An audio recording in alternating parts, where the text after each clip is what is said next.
जय हिंद दोस्तों। टॉपिक तो कई सारे पेंडिंग हैं, पर मैंने एक शॉर्ट क्वेश्चन आंसर के लिए एक क्वेश्चन लाया है दोस्तों। पलायन वेग, एस्केप वेलोसिटी। मतलब मेरा प्रश्न है दोस्तों कि किसी वस्तु को किस रफ्तार से हम अंतरिक्ष में फेंकें या आकाश में फेंकें वो लौट कर हमारी पृथ्वी की ओर नहीं आ सके। पलायन वेग समझते हैं दोस्तों, इसको बिल्कुल आसान भाषा में समझते हैं। देखिए दोस्तों, प्रश्न जटिल लग रहा होगा पर उतना ही सरल, और बिल्कुल इसके कॉन्सेप्ट पर ध्यान से समझिएगा दोस्तों, बिल्कुल समझ में आ जाएगा। बिल्कुल ही आसान है। हम अगर किसी वस्तु को 8 किलोमीटर प्रति सेकंड यानी 8 किलोमीटर प्रति सेकंड की रफ्तार से फेंकते हैं, क्या होगा उस वस्तु का जिसे हमने फेंका है? सोचिए, थोड़ा जोर लगाइए दोस्तों। क्या वो अंतरिक्ष में चली जाएगी, या वो पृथ्वी पर वापस गिर जाएगी, या फिर वो हमारे पृथ्वी के चारों ओर परिक्रमा करने लग जाएगी, चक्कर काटने लग जाएगी, या फिर वो फट कर खत्म हो जाएगी, डिस्ट्रॉय हो जाएगी? क्या होगा दोस्तों?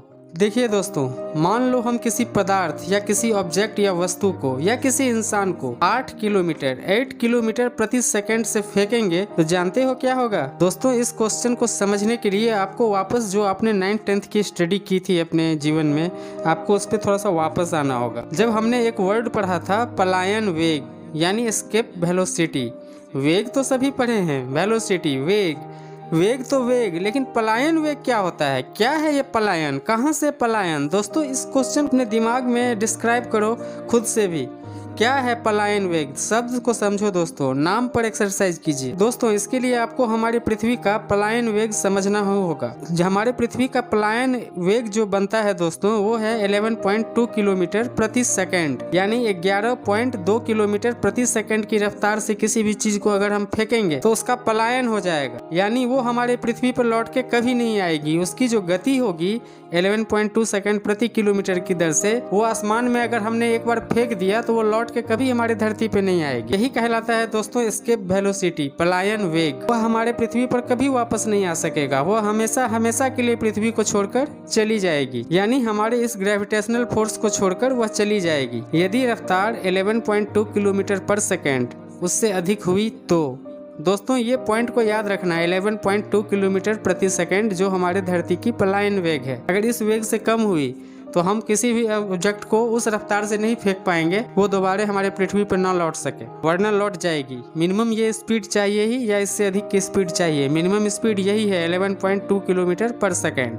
और यदि उससे कम हुआ तब क्या होता है? अब तो दोस्तों यहाँ यही कहना होगा कि टर्म एंड कंडीशंस अप्लाई। जैसे हर चीज़ों पे टर्म एंड कंडीशंस अप्लाई होता है, यहाँ पे भी इस क्वेश्चन में आपको टर्म एंड कंडीशन अप्लाई करना ही होगा कि भाई आपने कितनी ऊंचाई से उस ऑब्जेक्ट को फेंका है, आप बुर्ज खलीफा से फेंका है, किस दिशा में फेंका है, ये बहुत सारा कंडीशन हो जाएगा दोस्तों साइंस के अनुसार। अब थोड़ा पीछे चलते हैं। यदि 8 किलोमीटर प्रति सेकंड से हम किसी वस्तु को फेंकते हैं, दोस्तों ये 8 किलोमीटर मैंने इसलिए उठाया है क्योंकि एसएससी में और पीसीएस में ये क्वेश्चन आ चुका है। ये 8 किलोमीटर को बड़ा मुद्दा बनाया था। भाई 8 किलोमीटर पर सेकंड से हम किसी वस्तु को धरती से अगर आसमान में फेंकते हैं, अंतरिक्ष में फेंकते हैं, तो वो वस्तु का क्या होगा? ऑप्शन बदलते रहेंगे दोस्तों एग्जामिनेशन में। कॉन्सेप्ट पे ध्यान दो कि उस वस्तु का होना क्या है। तो 8 किलोमीटर प्रति सेकंड के दर से अगर हम किसी वस्तु को फेंकेंगे तो क्या होगा? दोस्तों इसका सीधा आंसर है वो पृथ्वी पर आ गिरेगी।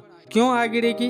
बहुत सारा कंडीशंस है, लेकिन आपको आंसर अभी फिलहाल यही लगाना होगा। लेकिन यहाँ दोस्तों प्रश्न बन सकते हैं, मतलब यदि यहाँ से खड़े खड़े हम कोई भी चीज़, मान लो मेरे हाथ में पेंसिल है, उस पेंसिल को हम कितनी स्पीड से फेंकते हैं आसमान में, वो लगभग पृथ्वी का एक चक्कर काटकर वापस आ जाएगी। दोस्तों ये भी हो सकता है 8 किलोमीटर पर सेकंड में, ये भी टर्म एंड कंडीशन में आ जाएगा कि अगर हमने किसी पेंसिल को फेंका और उसकी स्पीड अगर 8 किलोमीटर पर सेकंड की होगी तो या तो वो धरती पे गिरेगी तो गिरेगी, लेकिन ये भी हो सकता है कि वो पृथ्वी का एक चक्कर लगा के गिरेगी। इसके पीछे का साइंस अलग है, आपको हम जरूर बताएंगे दोस्तों किसी वीडियो में कि इसके पीछे का साइंस क्या है। दोस्तों यहाँ भी आप टॉपिक पे आते हैं, मतलब साफ है, यदि 8 किलोमीटर प्रति सेकंड से गति से अगर हम किसी भी ऑब्जेक्ट को फेंकेंगे तो वो पृथ्वी पर आ गिरेगी। हम अपने मुख्य प्रश्न पर आते हैं दोस्तों, पर रफ्तार क्या हो जब हम अपने पृथ्वी पर लौट कर ना आ सकें? जी हाँ, कभी ना आ सकें, हमेशा के लिए इस पृथ्वी से दूर चले जाएं और फिर कभी लौट के नहीं आ सके। यही होता है दोस्तों पलायन वेग, जहाँ से हम लौट कर कभी नहीं आ सकते। और ये स्पीड होती है 11.2 किलोमीटर पर सेकंड की। ये स्पीड चाहिए ही चाहिए दोस्तों। यह टॉपिक एक डिबेट करने का सबसे बेस्ट मुद्दा हो सकता है, कारण दोस्तों इसके पीछे का जो साइंस है, स्पीड, डिस्टेंस, डायरेक्शन, बहुत सारी चीज़ कंडीशंस में आ जाती है दोस्तों। इसलिए मुद्दा